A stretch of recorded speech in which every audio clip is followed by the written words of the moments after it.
গণ অধিকার পরিষদের নেতাকর্মীদের উপর আইন শৃঙ্খলা বাহিনীর লাঠি চার্জের প্রতিবাদে শনিবার সারা দেশে বিক্ষোভের ডাক দিয়েছে দলটি। নিন্দা জানিয়েছেন বিএনপি, জামায়াত, এনসিপি সহ বিভিন্ন রাজনৈতিক দলের নেতারা।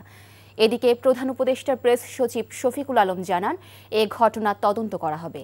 তবে আইএসপিআর বলছে জননিরাপত্তার স্বার্থে বল প্রয়োগে বাধ্য হয়েছে আইন শৃঙ্খলা বাহিনী। মেজবা হাসানের রিপোর্ট। শুক্রবার সন্ধ্যা হঠাৎ জাতীয় পার্টি ও গণ অধিকার পরিষদের নেতাকর্মীদের মধ্যে সংঘর্ষ। রণক্ষেত্র কাকরাইল এলাকা। পরিস্থিতি নিয়ন্ত্রণে পুলিশের পাশাপাশি মোতায়েন করা হয় সেনাবাহিনী। সংঘর্ষ বাড়তে থাকলে লাঠিচার্জ করে আইন শৃঙ্খলা রক্ষাকারী বাহিনী। এতে গুরুতর আহত হন গণ অধিকার পরিষদের সভাপতি নুরুল হক নূর সহ সংগঠনটির বেশ কয়েকজন নেতাকর্মী।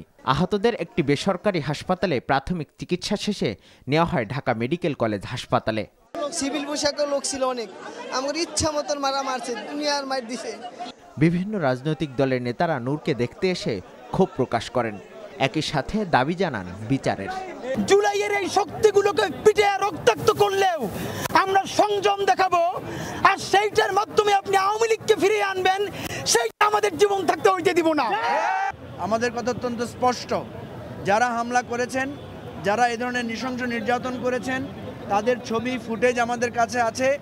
তদন্ত করতে 6 ঘন্টায় যথেষ্ট। আমরা ফ্যাসিবাদ পতনের 1 বছর পর আশা করি নাই এইভাবে ফ্যাসিবাদ পতনের জন্য যারা আন্দোলন করেছিল তাদের উপর আক্রমণ হবে। এ সময় আইন উপদেষ্টা আসিফ নজরুলের উপস্থিতিতে হঠাৎ উত্তপ্ত হয়ে ওঠে ঢাকা মেডিকেল কলেজের জরুরি বিভাগ।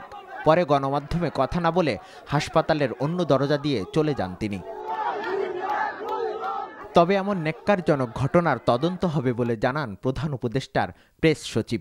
তার উপরে আঘাত খুবই ন্যাক্কারজনক একটা ঘটনা, আমরা এটা নিন্দা করি। আমরা এই পুরো জিনিসটা আমরা ইনভেস্টিগেট করব।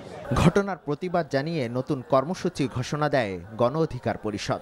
পুলিশের যে সকল আওয়ামী দোসররা আমাদের উপর হামলা চালিয়েছে, 24 ঘন্টা সময় দিচ্ছে, সময় 24 ঘন্টা, এর মধ্যে এদেরকে চিহ্নিত করে শাস্তির আওতায় আনতে হবে, অন্যথায় আমরা কিন্তু যমুনা ঘেরাও করব।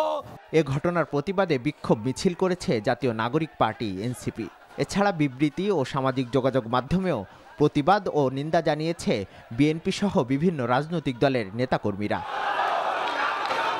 এদিকে এক বিবৃতিতে আইএসপিআর জানায়, আইন শৃঙ্খলা বাহিনীর ওপর হামলা হয় জননিরাপত্তা রক্ষায় বল প্রয়োগে বাধ্য হয়েছে আইন শৃঙ্খলা বাহিনী।